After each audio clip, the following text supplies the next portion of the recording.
Here's the main message for the video. Stay in the present moment.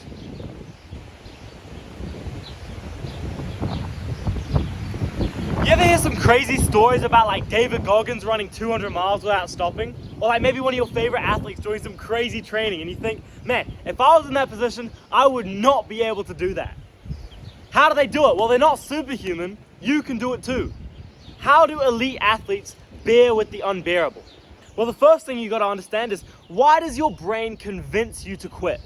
I mean, like, why can't I just go out and run 1,000 miles right now? It's super simple. You remember when we were hunting?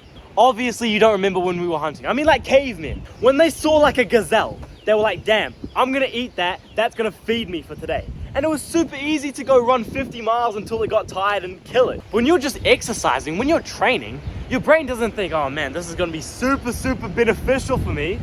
It thinks, holy, I need to conserve some energy, so I need to stop doing whatever I'm doing right now, because otherwise I am going to die. Your brain's thinking in survival mode, not in the modern day. So how do you bypass the security in your brain telling you to stop?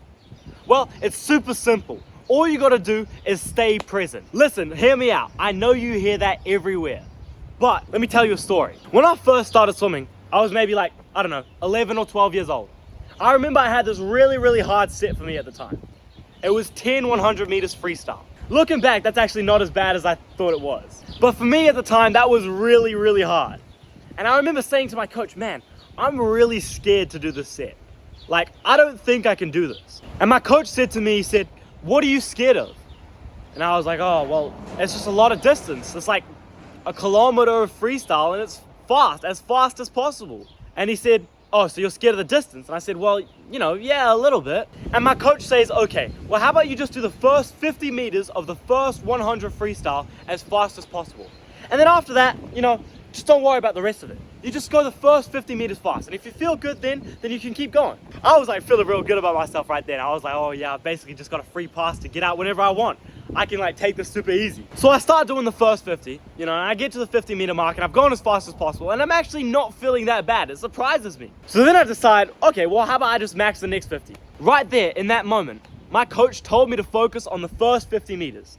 And I get to the first 50 meters and all of a sudden, the next 50 meters is in front of me. And that's all I need to think about. What ended up happening is I ended up focusing on each 100 one at a time. So it actually made the whole set super easy because I only needed to focus on one 100. And that's the 100 that I was on at the time. You just gotta focus on what you're doing right now. And it doesn't have to be a certain distance. Imagine you've got an hour and a half training. You start at 9 o'clock and it ends at 10:30. Okay, well, how about I just focus up for the first 10 minutes? 10 minutes, that's all I have to do. 10 minutes, and then once I get to 10 minutes, I can stop. So you get to 10 minutes, and then what do you know? Okay, well, how about I just focus on the next 10 minutes? And then the 10 minutes after that, and then the 10 minutes after that. All you have to focus on is what you're doing in this current moment. And you're gonna tell me, man, Soren, that's all fine and dandy, but it's a lot easier said than done. And that's true, I agree with you. That's why I'm gonna give you some tips for how to be able to focus during that time.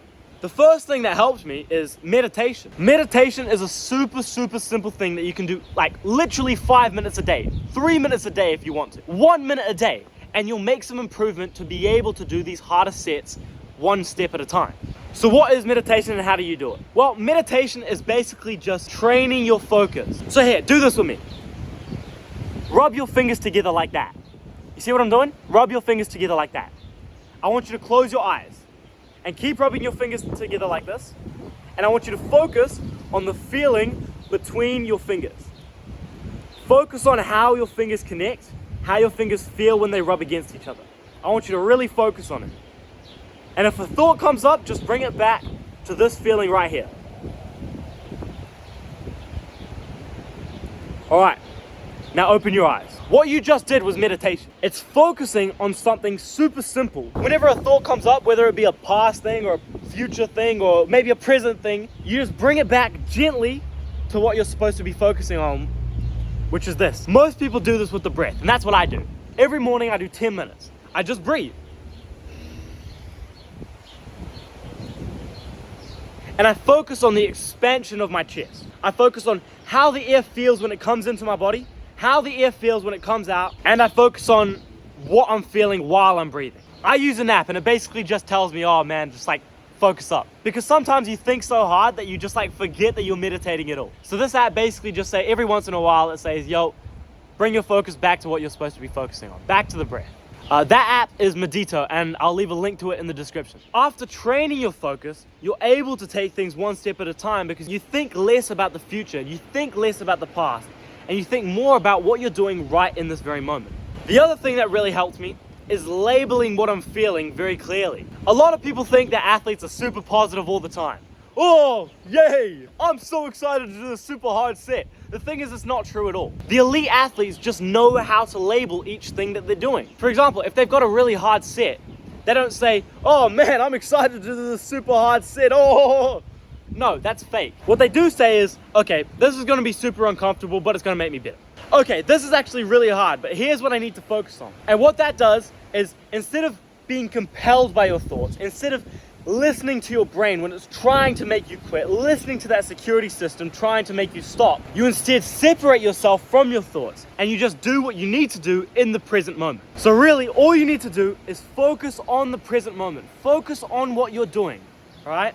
And train that focus to be able to use that whenever you want. You can even do this in daily life. For example, if you need to study for a test, just take it 5 minutes at a time, 5 minutes of study at a time, one question at a time. You don't need to focus on the whole textbook. Same thing in sport. You don't need to focus on the whole training. You don't need to focus on the whole race, the whole game. You just need to focus on doing what you need to do right now to the best of your ability. You consistently do this, and that's how you get results.